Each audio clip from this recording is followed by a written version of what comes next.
अस्सलाम वालेकुम everyone, you watching कलम कैमरा स्पेशल। और हमारे साथ जैसा कि आप देख सकते हैं आज मौजूद है फेडरल मिनिस्टर फॉर एजुकेशन शफकत महमूद साहब। अस्सलाम वालेकुम सर। जी वालेकुम अस्सलाम। बहुत शुक्रिया सर आपका, थैंक यू सो मच, आपने वक्त निकाला हमारे लिए। और जैसे भी हम इंटरव्यू से पहले बात कर रहे थे, हर तरफ न्यूज में इस वक्त जो है वो फेडरल मिनिस्टर फॉर इंफॉर्मेशन जो है उनके टिकर्स और उनकी ट्वीट्स और वो सारा कुछ चल रहा है। तो ये जो स्कूल खोलने वाला मामला है, पहले तो मुझे ये बताएं कि कितना प्रेशर फेस किया है इस सारी सिचुएशन के अंदर, और अभी जो डिसीजन हुआ है कि स्कूल्स को खोलना है, फेजेस में खोलना है, उससे एज द मिनिस्टर योरसेल्फ आप कितने मुतमईन हैं? जी पहले तो बात यह है कि ये बड़ा मुश्किल फैसला था। पहले बंद करना बड़ा मुश्किल फैसला था और फिर खोलना भी कोई आसान फैसला नहीं था। लेकिन हमने बहुत ज़्यादा रिसर्च की। हमारे अल्लाह के फजल से पाकिस्तान की आउटस्टैंडिंग परफॉर्मेंस थी फाइटिंग कोविड की वजह से। जब डेथ रेट्स बहुत नीचे आ गई, इन्फेक्शन रेट्स नीचे आ गई, तो फिर हमने ये सबसे मशवरे के साथ, और मैं ये एम्फोसाइज करूंगा कि inter provincial education ministers conference में बैठ के हमने ये फैसला किया आफ्टर मच डिस्कशन के जी एक फेज तरीके से हम खोलेंगे। जो फेजेस हमने बनाए वो ये थे कि 9, 10, 11 एंड अबव जो है वो खुल जाएंगे। फिर ये है कि 23 को 6 to 8 खुलेंगे, फिर 30 को प्राइमरी भी हो जाएगा। सो हमने एक फेजिंग की ताकि साथ साथ हम जज भी कर सकें कि क्या सूरत हाल है। तो आज जो मेरे पास लेटेस्ट स्टेटिस्टिक्स हैं, हमने जो स्कूल्स के अंदर और एजुकेशनल इंस्टीट्यूशन में टेस्टिंग किया, तो हमने 31,550 के करीब टेस्ट किए हैं, जिसमें से 118 पॉजिटिव आए, यानी कि पॉजिटिविटी इज 0.7%। तो ये बहुत हौसला अफजा है। सिंध में जरा ज्यादा है पॉजिटिव मुख्तलिफ इलाकों में, लेकिन नेशनल एवरेज जो है वो 0.7% है। तो इसलिए हम समझते हैं कि ये जो एक मुश्किल फैसला हमने किया स्कूल खोलने का, अब इसको हमने हौसले से आगे चलना है।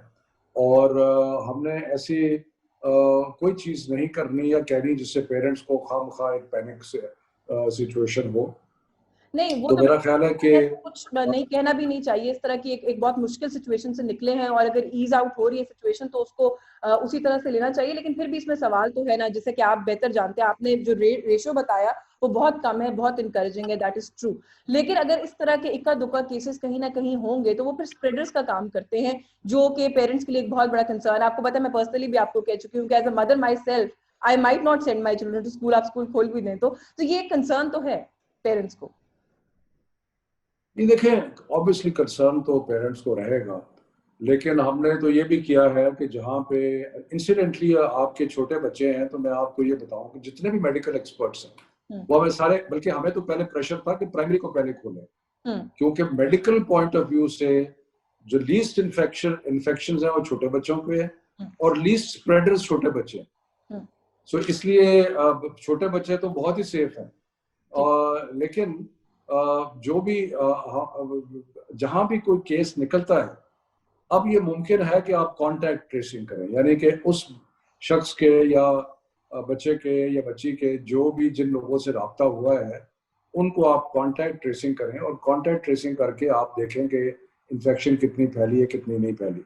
कुछ स्कूल जो है वो हमने क्लोज भी किए हैं जहां हमने समझा है कि या इन्फेक्शन बढ़ गई है या हमने वहां पे SOP फॉलो नहीं हो रहा है, तो वो उनको एक किस्म की वार्निंग देके एक किस्म की प्यूनिटिव एक्शन है कि जी अगर आपने क्योंकि SOP फॉलो नहीं कर ली इसलिए हमने बंद कर दी।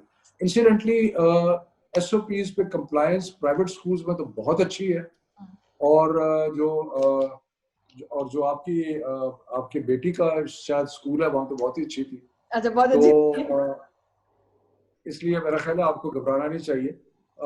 लेकिन ये है कि बाय एंड लार्ज हमारे जो ओवरऑल हालात हैं मुल्क के, उस हिसाब से मैं समझता हूँ कि बहुत ज्यादा अच्छी कंप्लायंस हो रही है SOPs की।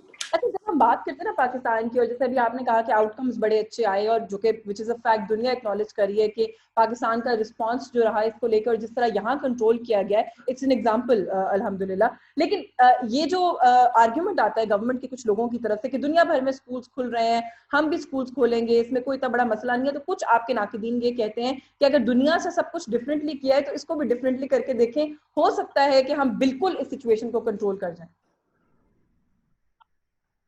देखिए यशवीन, आपको ऐसा अंदाजा होना चाहिए, और मेरा ख्याल है कि जितने लोग एजुकेशन से मुंसलिक हैं उनको अंदाजा है कि ऑलरेडी ये जो 6 महीने बंद रहे हैं, इससे इतना ह्यूज नुकसान हुआ है एजुकेशन का, और इससे हमें कई कई साल लगेंगे रिकवर करते हुए।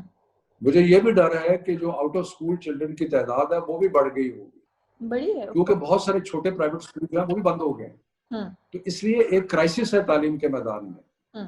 तो अगर हेल्थ के स्टेटिस्टिक्स इंप्रूव किए हैं तो हम ये रिस्क नहीं ले सकते कि स्कूल के जो एजुकेशन है बिल्कुल ही खत्म हो जाए।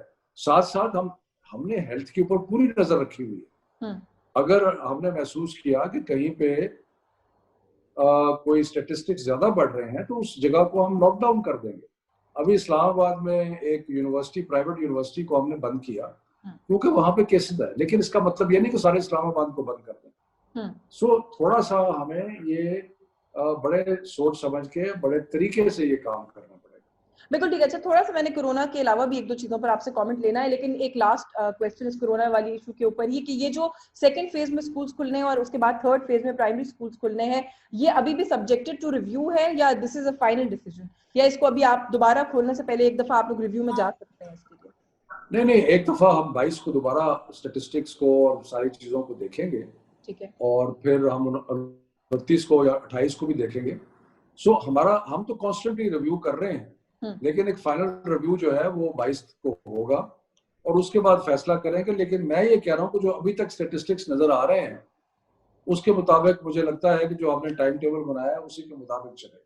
सही। अच्छा sir, because you are here with me, तो मैं फायदा उठाते हुए मौके का एक सवाल आपसे ये जो यूनिफॉर्म करिकुलम वाला है इस पर जरूर करना चाहती हूँ, क्योंकि कुछ प्राइवेट स्कूल्स के ओनर्स से कह लीजिए, जो लोग इस फील्ड में हैं उनसे बात करने का मौका मिला है, वो तो ये कहते हैं कि दुनिया में ये कहीं नहीं होता यूनिफॉर्म करिकुलम वाला। मिनिमम लर्निंग आउटकम्स डिफाइन किए जाते हैं, मिनिमम स्ट्रक्चर्स डिफाइन किए जाते हैं गवर्नमेंट की तरफ से, लेकिन यूनिफॉर्म करिकुलम्स गवर्नमेंट नहीं बताया करती है। तो आप मिनिमम आउटकम्स बताइए लर्निंग, उसके ऊपर आप सबसे इंप्लीमेंट करवाइए, बाकी अगर कोई फर्दर कुछ करना चाहता है तो उस पर किसी किस्म की कोई बार नहीं उस पर होना चाहिए। So I would like you to comment on this. मेरा ख्याल है कि ये जिन लोगों से आपने बात की है उनको कोई पता नहीं है कि दुनिया में क्या हो रहा है। मुझे अफसोस से कहना पड़ता है, क्योंकि नेशनल करिकुलम सारी यूरोपियन कंट्रीज में है, यूके में है, चाइना में है, जापान में है, सिंगापुर में है, फिनलैंड में है। National curriculum is all over the world. और ये नेशनल करिकुलम क्यों होते हैं? इसलिए कि वो चाहते हैं कि लर्निंग स्टैंडर्ड्स वो भी बराबर हों, एक कौम की नैरेटिव्स और स्टोरीज जो है वो एक जैसी हों, एक फ्रेम ऑफ रेफरेंस जो है वो उसमें यकसानियत हो। ये जो प्रॉब्लम हमारा एलीट का ये है कि चले मैं उसको ज्यादा नहीं सख्त बात करता, लेकिन ये जो है ना कि हम बाकी मुल्क से अलहदा होना चाहते हैं, ये बड़ा मसला है।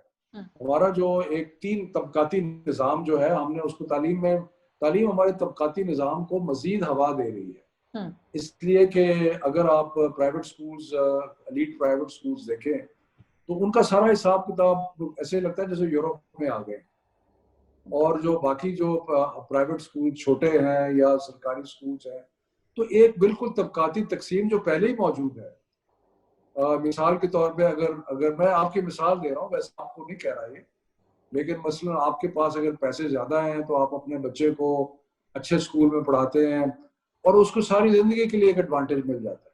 ठीक है। और इसलिए कि जो ओवरऑल इकोसिस्टम है वो भी उसको सपोर्ट करता है। तो इसलिए हमने इसको जरूर, हम एक सारे पाकिस्तान को रिप्रेजेंट कर रहे हैं, तो इसके लिए हमारे 2 टारगेट्स हैं हमारे जो बड़े जरूरी हैं। वो एक तो ये है कि हमें जो कौम के अंदर दरारें पड़ी हुई हैं और जिस तरीके से एक ही फिनोमेना जो है उसको डिफरेंट तरीके से देखा जाता है, हमने कोशिश करनी है कम से कम कुछ हद तक तो फ्रेम ऑफ रेफरेंस जो है वो एक जैसा हो। अभी आप देखें कि अगर आप एक मदरसे के बच्चे को और एक अंग्रेजी स्कूल के बच्चे को एक ही जगह बिठा दें तो बात भी नहीं कर सकते। तो ये कौम इस तरह तकसीम हुई हुई है। दूसरी बात है कि एक अर्ज कर जी, और दूसरी बात यह है कि नाइंसाफी है कि बाकी तकरीबन 80% लोग पीछे रह गए, 20% आगे निकल गए।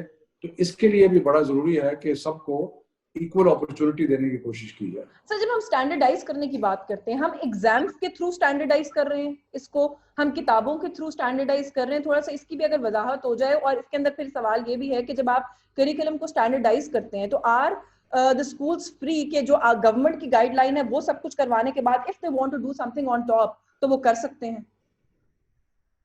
जो आखिरी बात आपने की है वो बिल्कुल सही है, जो मर्जी पढ़ाएं, ठीक है, लेकिन जो गवर्नमेंट के गाइडलाइंस हैं उस पर चलें। हमने तो थोड़ी सी छूट ये भी दिया कि हमारी किताब भी पढ़ें और भी किताबें पढ़ें। अच्छा, जो मर्जी पढ़ाएं। ओके। लेकिन आपने बड़ा अच्छा सवाल किया। ये बहुत सारे लोगों को इस बात की समझ नहीं आती कि हमने कुछ स्कूलों पे छापे नहीं मारने। हम एक तो लेजिस्लेटिव फ्रेमवर्क होगा जो कि इसको सपोर्ट करेगा, और दूसरा एग्जाम्स है कि असेसमेंट करके देखें कि भाई जो नेशनल स्टैंडर्ड्स के एग्जाम्स हैं उस पर बच्चे पूरे उतर रहे हैं या नहीं उतर रहे।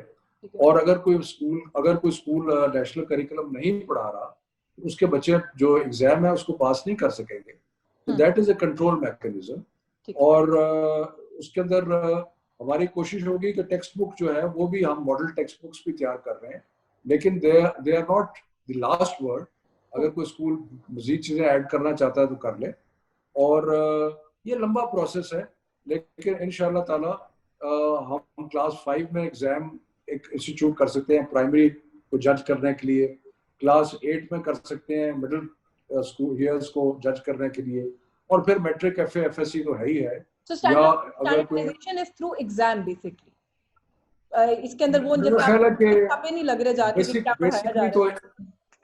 बेसिकली तो एग्जाम्स हैं, लेकिन हम 8th के बाद अगर कोई बच्चा बाहर जाना चाहता है और उसके लिए वो Cambridge O level A level करना चाहता है तो वो हमने खत्म नहीं की, वो चॉइस हमने कायम रखी है।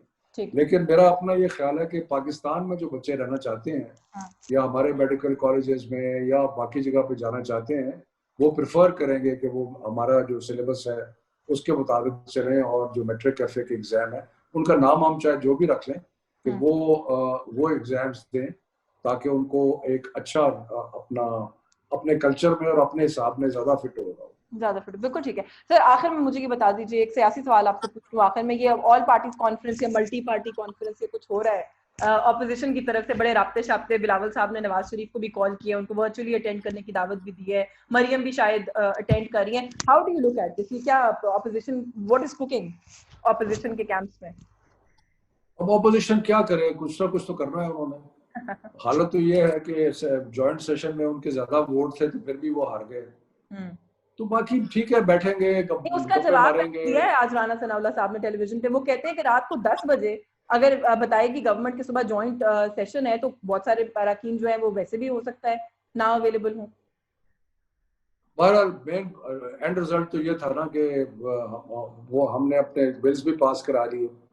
तो बाकी जहां तक ऑपोजिशन का ताल्लुक है, मेरा ख्याल है कि वो लहू गर्म रखने का एक बहाना, ये तो लहू गर्म रखने के लिए चलो बैठ गए, हुकूमत को गालियां वालियां दी और कोई हवाई बातें की।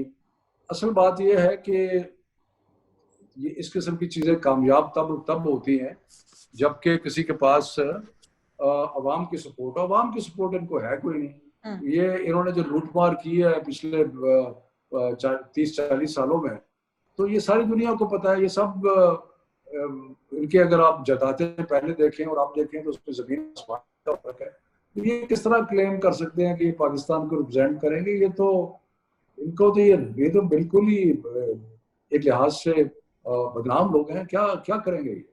बिल्कुल ऐसे ही। Thank you so much sir, बहुत शुक्रिया आपका, आपने वक्त दिया और कुछ उस पे आपकी रहनुमाई चाहिए थी वो आपने दी। व्यूअर्स, आपने शफकत महमूद साहब के साथ खुसूसी गुफ्तगू सुनी। यस्मीन जमाल को इजाजत दीजिएगा। अल्लाह हाफ़िज़।